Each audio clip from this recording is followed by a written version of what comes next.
Hello बच्चों, मैं प्रतिभा शर्मा राजस्थान सरकार और वेदांता के CSR इनिशिएटिव ई कक्षा में आपका स्वागत करती हूँ, जिसके टेक्निकल पार्टनर हैं मिशन ज्ञान।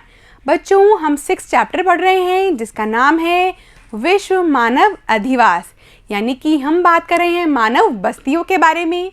बच्चों, पिछले वीडियो में हमने जाना कि मानव अधिवास का क्या अर्थ होता है, मानव अधिवास कितने प्रकार के होते हैं और मानव अधिवास के उद्देश्य क्या हैं। बच्चों, आज हम भाग 2 के अंतर्गत पढ़ेंगे मानव अधिवासों के वर्गीकरण के बारे में। ठीक है बच्चों, तो तैयार हो जाइए अपनी बुक, नोटबुक और पेन के साथ में, और मेरे साथ में पढ़ते रहिए और आगे बढ़ते रहिए। ठीक है बच्चों, स्टार्ट करते हैं मानव अधिवासों के वर्गीकरण के साथ में कि मानव अधिवासों का वर्गीकरण कितने प्रकार के आधार पर होता है। बच्चों, मानव अधिवासों को हम 2 प्रकार के आधार पर बांट सकते हैं। एक है ग्रामीण क्षेत्र और दूसरा है नगरीय क्षेत्र। ठीक है बच्चों, आप ये बेसिक डिफरेंस तो जानते ही हैं। ग्रामीण क्षेत्र वो क्षेत्र होते हैं जहाँ पर ज़्यादातर जनसंख्या प्राथमिक क्रियाकलापों में संलग्न रहती है, यानी कि वो क्षेत्र जहाँ पर कि कृषि कार्य, खनन, पशुपालन, मत्स्य पालन, आखेट इत्यादि गतिविधियाँ होती है, वो क्या कहलाते हैं? ग्रामीण क्षेत्र कहलाते हैं। और जो ग्रामीण क्षेत्र होते हैं वहाँ पर अधिवास के जो प्रकार होंगे उन्हें हम कहते हैं ग्रामीण अधिवास के प्रकार। ठीक है बच्चों, उसी प्रकार वो क्षेत्र जहाँ पर ज़्यादातर जनसंख्या द्वितीयक, तृतीयक, चतुर्थक और पंचम क्रियाकलापों में संलग्न होती है, उन्हें हम क्या कहते हैं? उन्हें हम कहते हैं नगर। और यहाँ पर जो अधिवास होते हैं उन्हें हम कहते हैं नगरीय अधिवास के प्रकार। ठीक है बच्चों, तो आज हम 2 प्रकारों के बारे में जानेंगे कि ग्रामीण अधिवास कितने प्रकार के होते हैं और नगरीय अधिवास कितने प्रकार के होते हैं। तो पहले देखते हैं ग्रामीण अधिवास कितने प्रकार के हैं। बच्चों, ग्रामीण अधिवास 4 प्रकार के हैं। सघन या गुच्छित अधिवास, यहाँ पर आप नोट कर सकते हैं इसको। बच्चों, इस प्रकार की टेबल आप भी बना लीजिए, यानी कि चार्ट बना लीजिए, ताकि आपको आसानी होगी ग्रामीण अधिवास के प्रकारों को और नगरीय अधिवास के प्रकारों में भिन्नता प्रदर्शित करने के लिए। ठीक है बच्चों, तो जो ग्रामीण अधिवास का जो पहला प्रकार है वो क्या है?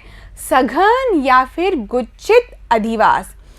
उसी प्रकार जो दूसरा प्रकार है वो है प्रकीर्ण या फिर एकाकी अधिवास। नाम से ही स्पष्ट है कि सघन और गुच्छित अधिवास में क्या होगा कि यहाँ पर जो मकान होंगे, जो घर होंगे, वो कैसे होंगे?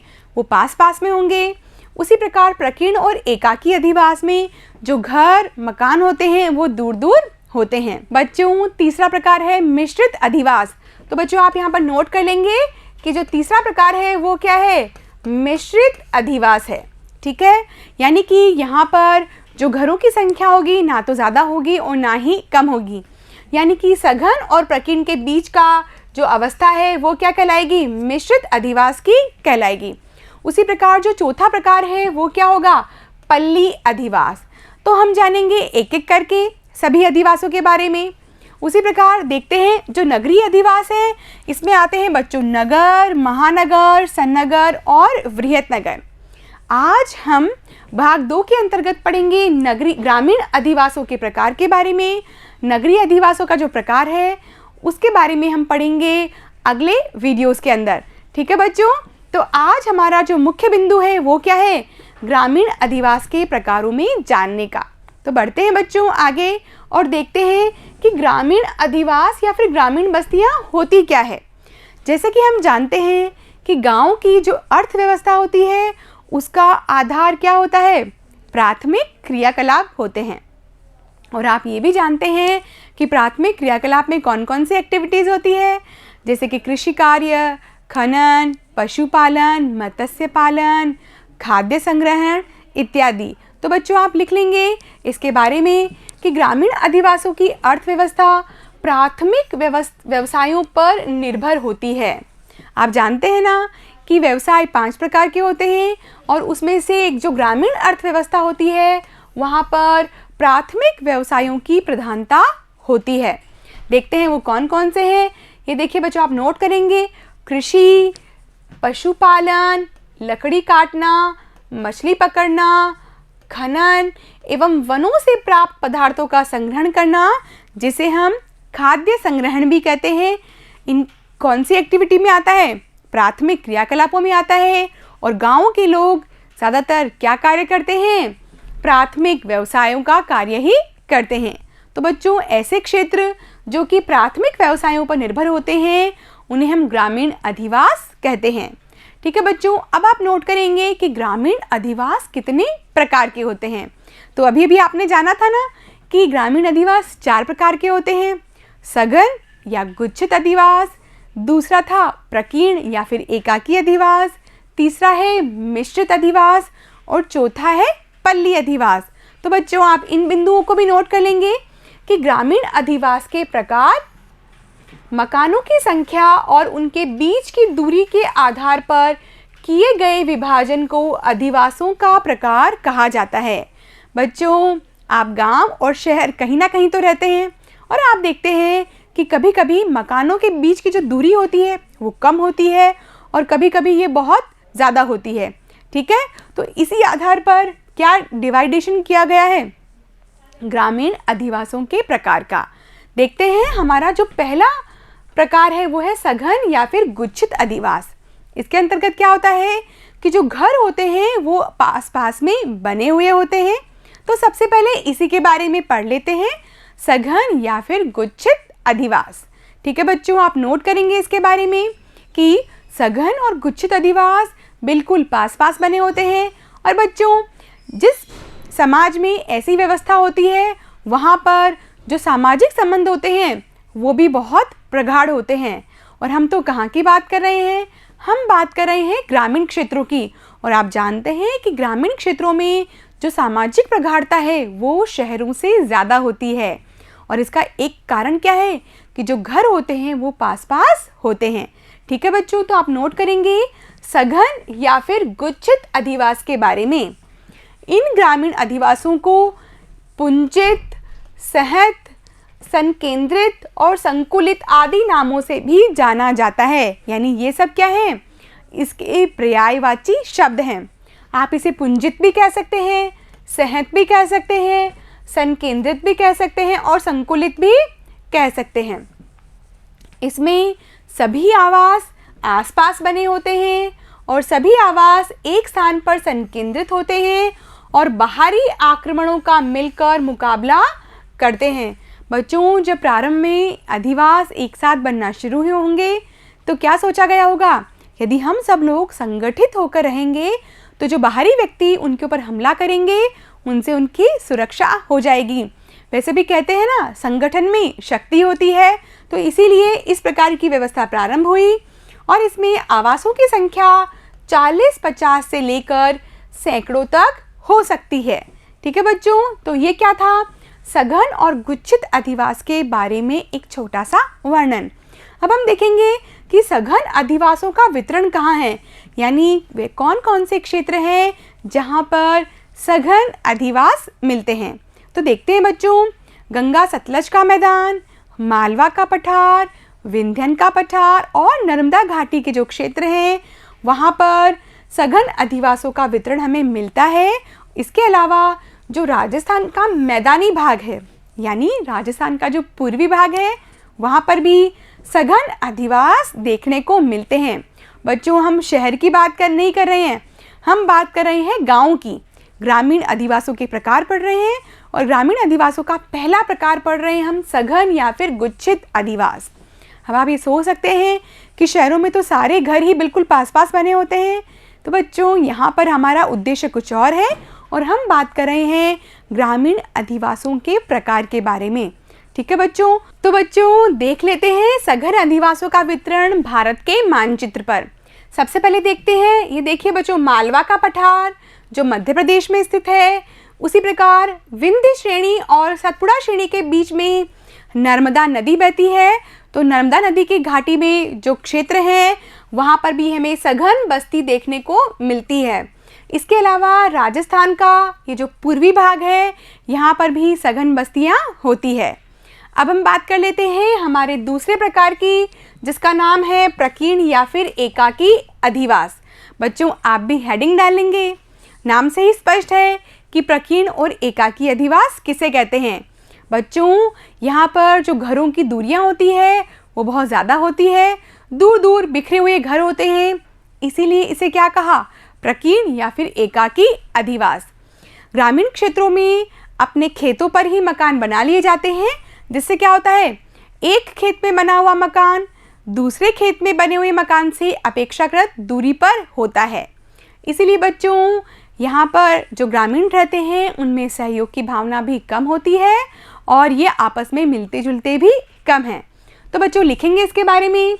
ऐसे अधिवास छितरे और बिखरे होते हैं, इसीलिए आवास एक दूसरे से दूर और कृषि भूमि को छोड़कर बनाए जाते हैं।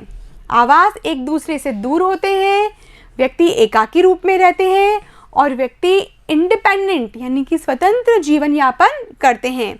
उसी प्रकार बच्चों एक दूसरे से सहयोग की जो भावना होती है वो भी कम होती है और कृषि में संलग्न जातियों में ऊंच नीच की भावना कम होती है। बच्चों अब हम देखते हैं कि ऐसे कौन कौन से क्षेत्र हैं जहाँ पर एकाकी और प्रकीर्ण अधिवास का वितरण होता है। बच्चों हमने यहाँ पर एक टेबल बना ली है और उसके अंतर्गत लिख दिए हैं उन क्षेत्रों के नाम जहाँ पर एकाकी और प्रकीर्ण बस्ती होती है। सबसे पहले नाम आता है उत्तरी अमेरिका महाद्वीप में संयुक्त राज्य अमेरिका, जिसे हम क्या बोलते हैं, यूएसए बोलते हैं, अमेरिका भी बोलते हैं, और उसका पड़ोसी देश है कनाडा। वहाँ पर कौन सा प्रदेश, प्रेरी प्रदेश। बच्चों ये शीतोष्ण कटिबंधीय प्रदेश है, ठीक है, शीतोष्ण कटिबंधीय घास के क्षेत्र है प्रेरी प्रदेश। उसी प्रकार एशिया का स्टेपी प्रदेश, ये भी क्या है, ये भी शीतोष्ण कटिबंधीय घास का मैदान है। बच्चों जब आप प्राथमिक व्यवसाय पढ़ेंगे तब इन सब के बारे में और भी ज़्यादा चर्चा करेंगे, ठीक है। उसी प्रकार मध्य दक्षिणी अमेरिका में अर्जेंटीना के पंपास व ऑस्ट्रेलिया के डाउन्स और दक्षिणी अफ्रीका में वेल्स प्रदेश, यहाँ पर कौन से जमाव होते हैं, प्रकीर्ण अधिवास के जमाव हमें देखने को मिलते हैं।